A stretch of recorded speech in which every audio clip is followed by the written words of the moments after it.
नमस्कार, लोकप्रवाह न्यूज मध्ये आपलं स्वागत आहे। सामाजिक, राजकीय, शैक्षणिक व सांस्कृतिक अशा विविध अपडेट्ससाठी दिलेल्या बेल आयकॉनवर प्रेस करा, लाईक करा, शेअर करा, सबस्क्राइब करा। आषाढी वारीत संविधानाचा जागर। बार्टी संस्थेच्या वतीने आषाढी वारीत संविधान दिंडीचा जागर करत पंढरी नगरीत समारोप। डॉक्टर बाबासाहेब आंबेडकर संशोधन व प्रशिक्षण संस्था बार्टी ही सामाजिक न्याय व विशेष सहाय्य विभागाची स्वायत्त संस्था असून यांच्या वतीने संविधान दिंडी या आगळ्यावेगळ्या उपक्रमाची आळंदी येथे उद्घाटन करण्यात आले। संविधानाच्या अमृत महोत्सवाचे औचित्य साधून आषाढी वारीच्या पार्श्वभूमीवर आळंदी ते पंढरपूर या 19 दिवसाच्या प्रवासादरम्यान संविधानाचे मूल्य, अधिकार आणि प्रास्ताविकेचे महत्त्व वारकऱ्यांपर्यंत पोहोचवण्याचा उद्देश या उपक्रमामागे आहे। संविधान दिंडीमध्ये सहभागी असलेल्या समतादूतांच्या माध्यमातून पथनाट्य, प्रश्नमंजुषा, प्रास्ताविकेचे वाटप आणि संविधान जागृतीचे विविध कार्यक्रम राबविण्यात आले। या उपक्रमाचे मार्गदर्शन सामाजिक न्याय विभागाचे मंत्री श्री संजय श्रीसाट, प्रधान सचिव डॉक्टर हर्षदीप कांबळे तसेच बार्टीचे महासंचालक सुनील वारेसाहेब यांच्या नेतृत्वाखाली करण्यात आले होते। ही संविधान दिंडी पुणे, सातारा आणि सोलापूर ह्या जिल्ह्यातून जात असताना प्रचंड मोठ्या प्रमाणात सहभागी होणारे विठ्ठल भक्तांना विठू माऊलीच्या गजराबरोबरच संविधानाचे महत्त्व सर्वसामान्य वारकरी मंडळींना समजावे, संविधान हे आपल्यासाठी किती पूरक आणि पोषक आहे हे विविध उपक्रमाच्या माध्यमातून सांगण्याचा प्रयत्न बार्टी संस्था करत असते। संविधानपर विविध गीत गायनांच्या माध्यमातून भक्तगणांपर्यंत संविधानाचे महत्त्व सांगण्याचाही प्रयत्न संस्थेच्या वतीने केला जातो। बार्टी संस्थेच्या निबंधक श्रीमती इंदिरा आस्वार, श्रीमती नसरीन तांबोळी, प्रकल्प व्यवस्थापक प्रकल्प अधिकारी प्रणिता कांबळे व माळशिरस समतादूत किरण वाघमारे, नालंदा शिंदेस, अश्विनी सुपाते, ज्योती ओहाळ, मुकुंद लोंढे, कृष्णा आळंदकर, अतिश बेंद्रे या सर्वांच्या माध्यमातून हा उपक्रम यशस्वीपणे राबवण्यात आला। तसेच पंढरपूर नगरीमध्ये भव्य समारोप कार्यक्रम करण्यात आला। बार्टी संस्थेच्या वतीने प्रकल्प व्यवस्थापक नसरीन तांबोळी, इतर पदाधिकारी रिपाई तालुकाध्यक्ष संतोष पवार, शाहीर कुणाल वराळे, शाहीर राजेंद्र कांबळे, रवींद्र शेवडेसह समता सैनिक दल, पंढरपूर, भारतीय बौद्ध महासभा, उपस्थित सर्व विठ्ठल भक्त यांच्यासह संविधान उद्देशिकेचे वाचन करून सर्वांना मोफत उद्देशिकेचे वाटप करण्यात येते। तसेच शाहीर कुणाल वराळे यांनी आपल्या शाहिरीच्या माध्यमातून संतांची महती आणि संविधानाने दिलेल्या समता, स्वातंत्र्य, बंधुता आणि हक्क अधिकार या संबंधी गीत गायनाच्या माध्यमातून प्रबोधन केले।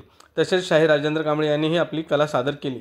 संविधानाच्या शिक्षणाची गंगा भक्ती रसामध्ये मिसळून लोकांपर्यंत पोहोचावी यासाठीचा हा उपक्रम नक्कीच समाज जागृतीस चालना देणारा असा हा उपक्रम असून या उपक्रमासोबत बार्टी संस्थेच्या विविध योजनांची माहिती लोकांपर्यंत पोहोचवण्याचे कामकाज देखील समतादूतांच्या या कार्यात सहभाग असतो। सदर कार्यक्रमाचे सूत्रसंचालन समतादूत किरण वाघमारे यांनी केले तर आभार प्रकल्पाधिकारी प्रणिता कांबळे यांनी मानले। प्रवाहामध्ये आपल्या सर्वांचं स्वागत आहे। मी रवींद्र शेवडे। गेल्या 20 दिवसापासून 21 दिवसापासून बार्टी संस्था बाबासाहेबांच्या संविधानाचा जागर करत पंढरपुरात दाखल झालेले आहेत। गेली 5-6 वर्ष सातत्याने हा उपक्रम बार्टी संस्था राबवत आहे। महाराष्ट्र शासनाच्या वतीने ही स्वायत्त संस्था घराघरापर्यंत संविधान गेले पाहिजे, संविधानाचं महत्त्व सर्वसामान्यांना झालं पाहिजे ह्या हेतूने आणि उद्देशाने संविधान दिंडी पंढरपूरमध्ये येत असते। तर आपण या दिंडीचे प्रमुख नसरीन मॅडम यांच्याशी आपण चर्चा करणार आहोत। पाहूयात काय बोलतायत, काय सांगतायत। आपण पाहतो की संविधानाला 75 वर्ष पूर्ण होत आहे, पण बार्टी हा याच्या अगोदर की 2014 पासून लोक आपण राबवित आहोत। तसंच यावर्षी जे 75 वर्ष आहे त्यावेळेस आपले या सामाजिक न्याय विभागाचे माननीय मंत्री महोदय संजय शिरसाट साहेब, तसेच या विभागाचे प्रधान सचिव माननीय हर्षदीप कांबळे साहेब आहेत, तसेच बार्टी संस्थेचे महासंचालक श्री सुनीलजी वारे सर आणि काही विभाग प्रमुख आहेत आणि त्याचबरोबर खास करून या समतादूत जे पुणे, सातारा आणि सोलापूर या 3 मार्गातून ही जी आपली दिंडी आहे तीही निघत असते। तर या तिन्ही जिल्ह्यातील प्रकल्प अधिकारी आणि समतादूत यांच्यामार्फत ही दिंडीचं नियोजन केलं जातं। विशेष म्हणजे या आपल्या सर्व चॅनेलच्या मार्फत आम्हाला हे आपली जी बार्टी आहे ती बार्टी विविध सामाजिक न्याय विभागाच्या जे काही योजना आहेत किंवा आपल्या वेगवेगळे उपक्रम आहेत अनुसूचित जातीसाठी जे काही योजना आहेत याचा प्रचार प्रसार करणं किंवा त्यांच्यापर्यंत शिक्षणाचा लाभ हा मिळवून देत असते. त्याचाच एक भाग म्हणून आपण ही जी दिंडी आहे त्याचं नियोजन करतो. आता खास करून ही दिंडीचं नियोजन आपण का केलं जातं? संविधान दिंडी ज्याला का म्हटली जाते? आपल्या संविधानामध्ये, भारतीय संविधानामध्ये जे काही अधिकार आहेत, कर्तव्य आहेत, आपले त्याच्यामध्ये समता, बंधुता ह्या जे काही हे आहेत मूल्य आहेत याचे लोकांपर्यंत त्याचा प्रचार प्रसार व्हायला पाहिजे. आता आपण पाहतो की ही दिंडी जी आहे पण आळंदी ते पंढरपूरपर्यंत याचा मार्ग आहे. या दिंडीमध्ये सर्व जाती धर्माचे लोक याच्यामध्ये समाविष्ट होत असतात.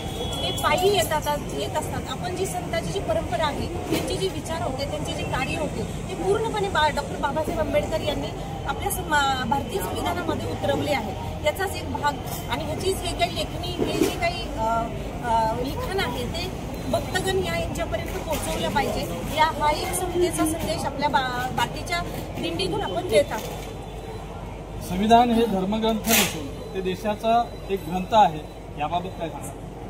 ॲक्च्युली हे धर्मग्रंथ नसून हे जो काही संविधान हा जो ग्रंथ आहे त्याला ग्रंथ आपण नाही म्हणू शकत. पण एक असले बाबासाहेबांनी जे काही किंवा बाकीची ही जी काही ड्राफ्टिंग कमिटी होती त्यांनी जो काही आहे आपल्या सर्व जाती धर्माचा जे काही विचार करून त्याच्यामध्ये जे काही अधिकार आहेत, आपले काही कर्तव्य आहेत किंवा हक्क आहेत त्याचा सर्व समाविष्ट करण्यात आलेला आहे.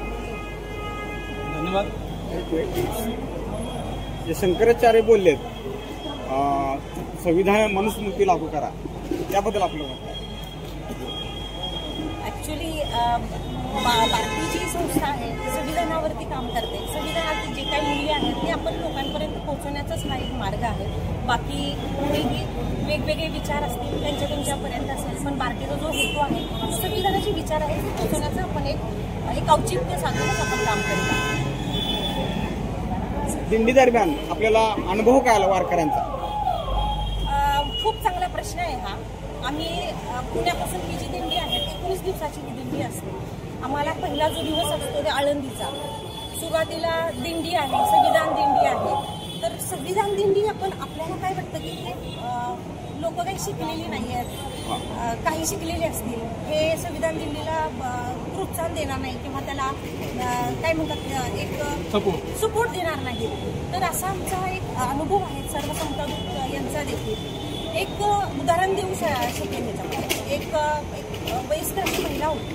ती महिला आली तिथे आणि तिला मी विचारलं एक संतदूताने, ताई तुला शिक्षण तुझं झालं नाही की तू साधी दिसते, मग तुला संविधान कशाला पाहिजे? तर त्याच्यावर ती काय म्हणते, ह्याचमुळे मला संविधान माझं नातू वाचेल आणि त्या संविधानामध्ये काय आहे, आपले कसे अधिकार आहेत, शिक्षणाचं काय महत्त्व आहे ते आपल्यापर्यंत, म्हणजे मला जी आलेली परिस्थिती आहे ते त्याच्यावरती, माझ्या कुटुंबावरती, माझ्या देशातल्या गोरगरिबांवरती होऊ नये याचंच हे आपलं एक उदाहरण आहे. हा अत्यंत आगळा वेगळा असा आमचा अनुभव आहे. Okay, thank you madam. धन्यवाद. भारतीय संविधान स्वातंत्र्याचं हे वरदान, असे भारतीय संविधान साऱ्या भारतीयांचा प्राण. या देशामध्ये किती भाषा संस्कृती भिन्न, अनेक जाती धर्माची, अनेक पेहरावाची, खाणं पिणं वेगळं, पण कुणालाही कशाचं बंधन नाही. किती भाषा संस्कृती भिन्न, किती जाती धर्म भिन्न,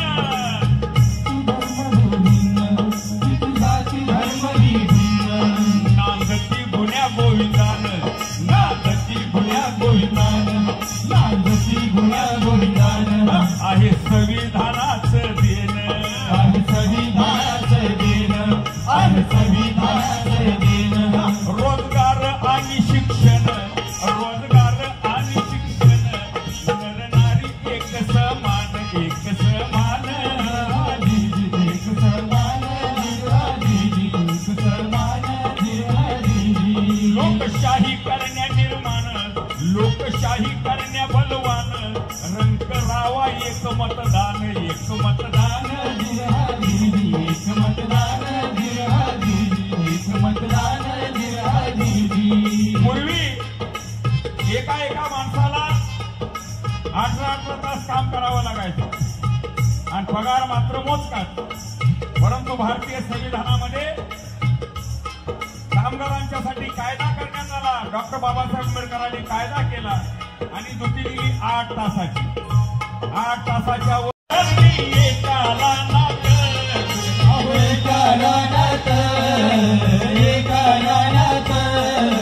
राष्ट्राचे हित राष्ट्राचे हित संविधानाच्या पानापानात.